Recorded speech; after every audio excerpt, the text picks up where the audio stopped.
অনেকদিন আগে একটা গ্রামে তাদের একটা ছোট্ট পরিবার ছিল। তারা মধ্যবিত্ত পরিবারের, দিনে খেতে পায় না, রোজগার না করলে খেতে পায় না। এরকম একটা গ্রামে আর একটা ছেলে আছে, আর বউ আর রমেশ।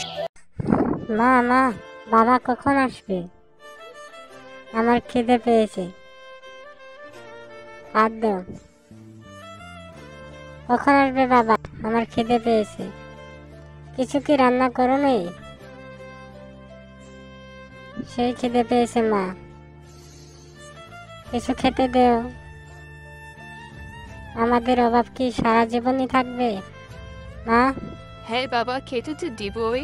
তোর বাবা আসুক, বাজারে গেছে। তোর বাবা আসলে রান্না করবো, তুই খাবি। তোর বাবা আসুক বাজার থেকে, একটু ধৈর্য ধর। আমার তো খিদে পেয়েছে, একটু ধৈর্য ধর। তুই তো জানিসই আমরা গরিব মানুষ। ঠিক আছে মা, তাহলে বাবা আসলেই খাবো। তুমি যেহেতু বলছো, বাবা আসলে খেতে হবে। ও রমেশ, কোথায় গিয়েছিলি? বাজারে গিয়েছিলে নাকি? বাজার থেকে কিনে এলে? তোমার দেখি অভাবই সারে না, তুমি আবার বাজারে গিয়েছ? বাহ, এত বাজার করেছ, বাস খাবে। ঠিক আছে, বাসায় যাও।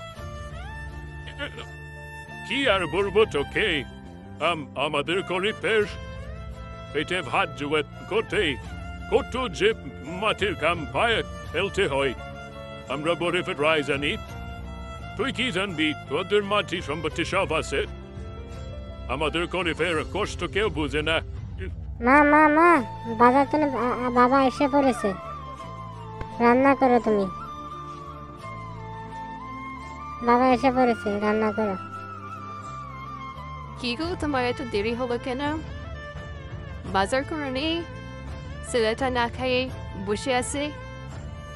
হ্যাঁ, করেছি তো, রান্না করে তো এসেছি। যাও, যে রান্না করো, রান্না করে ছেলেটাকে খেতে দাও। ছেলেটা কতদিন ধরে ভালোমন্দ খায় না, আজ ভালোমন্দ নিয়ে এসেছি, ছেলেটাকে খেতে দাও। যাও তুমি, ঠিক আছে?